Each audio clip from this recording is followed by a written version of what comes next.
Saat pertama kali membeli alat komunikasi, sebut saja namanya handphone, di dalam kotak handphone tersebut ada yang namanya buku petunjuk.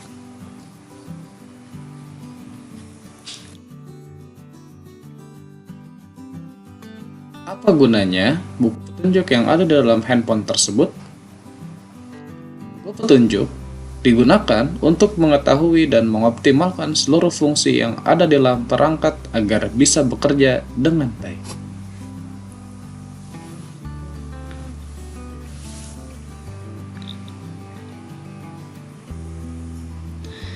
Sama halnya ketika Allah menciptakan manusia, Allah tidak serta-merta membiarkan manusia hidup di muka bumi tanpa adanya buku petunjuk. Buku petunjuk ini kita sebut sebagai kitab suci. Sama seperti handphone, gunanya kitab suci adalah untuk memberikan petunjuk kepada manusia dalam menjalankan kehidupannya di muka bumi.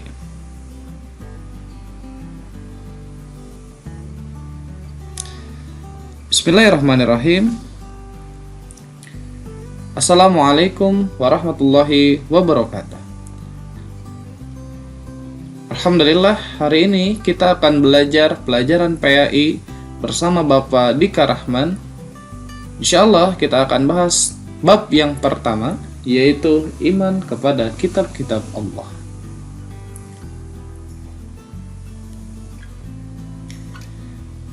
Sebelum kita memahami iman kepada kitab-kitab Allah, kita harus tahu dulu tujuan dari pembelajaran yang akan kita pelajari hari ini. Yang pertama, memahami makna beriman kepada kitab-kitab Allah.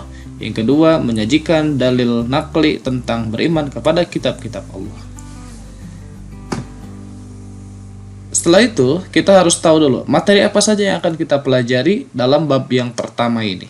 Pertama, ada pengertian iman kepada kitab-kitab Allah. Kedua, dalil nakli beriman kepada kitab-kitab Allah. Tiga, macam-macam kitab Allah. Empat, hikmah beriman kepada kitab Allah. Baik, kita akan masuk ke materi yang pertama, yaitu pengertian iman kepada kitab-kitab Allah.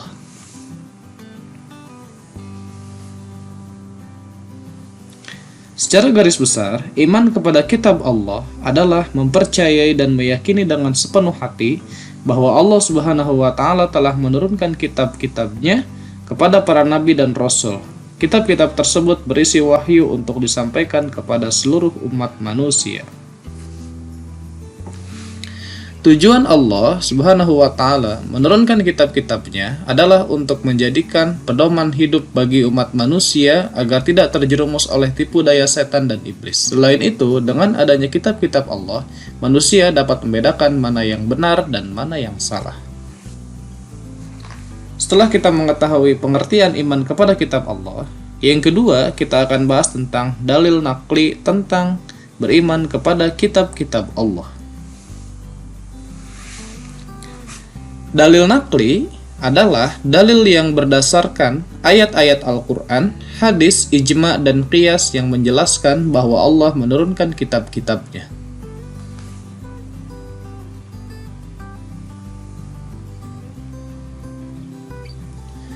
Di dalam Al-Quran banyak sekali dalil nakli tentang beriman kepada kitab-kitab Allah. Salah satunya ada di dalam surat An-Nisa ayat ke-136. Bisa dilihat di sini, kita baca sama-sama. A'udzubillahi minasyaitonirrajim. Bismillahirrahmanirrahim. Ya ayyuhalladzina amanu aminu billahi wa rasulihi wal kitabil ladzi nazzala ala rasulihi wal kitabil ladzi anzala min qabl wa may yakfur billahi wa malaikatihi wa kutubihi wa rusulihi wal yaumil akhir faqad dhalla dhalalan ba'ida. Silahkan nanti dibaca artinya. Dan dalam Al-Quran masih banyak lagi dalil yang lainnya berkaitan dengan iman kepada kitab-kitab Allah.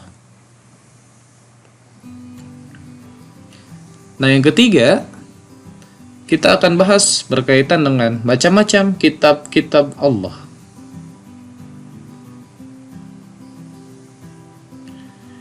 Kitab yang pertama yang Allah turunkan di muka bumi adalah kitab Taurat. Kitab Taurat diwahyukan kepada Nabi Musa alaihi salam pada abad ke-12 sebelum Masehi.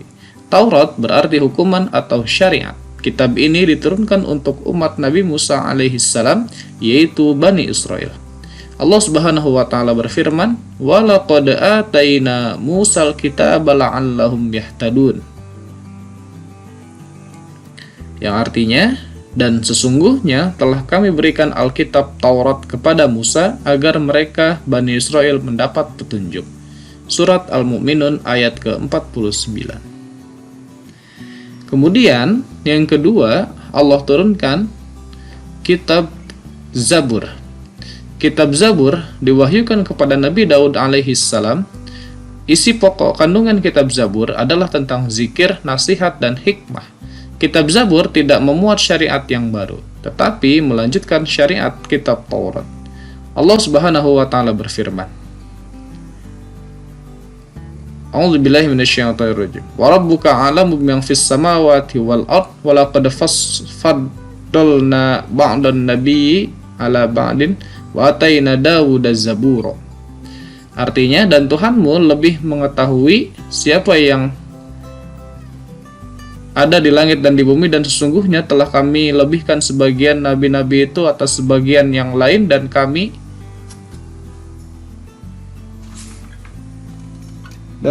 berikan Zabur kepada Daud. Nah, yang ketiga ada kitab Injil. Kitab Injil diwahyukan kepada Nabi Isa alaihi salam. Kitab ini diturunkan oleh Allah untuk menggantikan dan menghapus syariat Nabi Musa alaihi salam kepada Bani Israel. Kitab Injil memuat keterangan-keterangan yang nyata, yaitu perintah Allah agar manusia mengesahkannya dan tidak menyekutukannya dengan sesuatu apapun. Allah berfirman, Qala inni abdullahi ataniyal kitaba wa ja'alani nabiyya. Artinya, berkata Isa, sesungguhnya aku ini hamba Allah, dan Dia memberiku Alkitab Injil dan Dia menjadikan aku seorang nabi.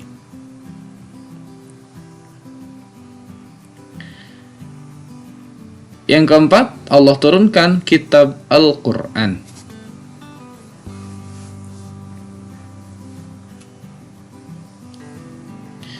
Kitab Al-Quran merupakan kitab yang diturunkan Allah Subhanahu wa taala kepada Nabi dan Rasul terakhir, yaitu Muhammad sallallahu alaihi wasallam. Kitab suci Al-Quran diturunkan sebagai penyempurna dan membenarkan kitab-kitab sebelumnya. Al-Quran merupakan mukjizat yang diturunkan kepada Nabi Muhammad SAW yang tidak dapat dirubah oleh siapapun sampai hari kiamat. Quran Surat Al-Hijr ayat 9. Al-Quran diturunkan kepada Nabi Muhammad SAW melalui perantaraan malaikat Jibril secara berangsur-angsur dalam kurun waktu 22 tahun 2 bulan 22 hari. Al-Quran terdiri dari 30 juz, 114 surat, 6.236 ayat, 7.443 kalimat, dan 325.345 huruf. Peristiwa turunnya Al-Quran disebut Nuzulul Quran. Wahyu yang pertama pada tanggal 17 Ramadan di Gua Hiro, yaitu surat Al-Alaq ayat 1-5. Allah berfirman, Nazzala 'alaikal kitaba bil haqqi musaddiqan lima baina yadayhi wa anzalat Taurata wal Injil. Dia menurunkan Alkitab Al-Quran kepadamu dengan sebenarnya, membenarkan kitab yang telah diturunkan sebelumnya, dan menurunkan Taurat dan Injil. Quran Surat Ali Imran ayat ketiga. Nah, materi yang terakhir yaitu hikmah beriman kepada kitab Allah.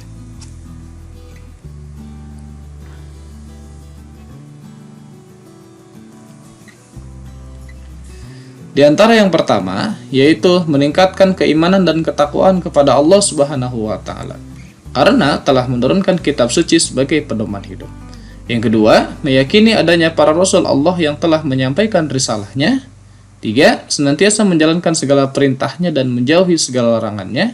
4. Hidup menjadi lebih tertib dan tertata dengan baik karena adanya tatanan hukum yang bersumber dari kitab suci. 5. Meraih ridho Allah. 6. Mengamalkan isi kandungan dalam kehidupan sehari-hari. 7.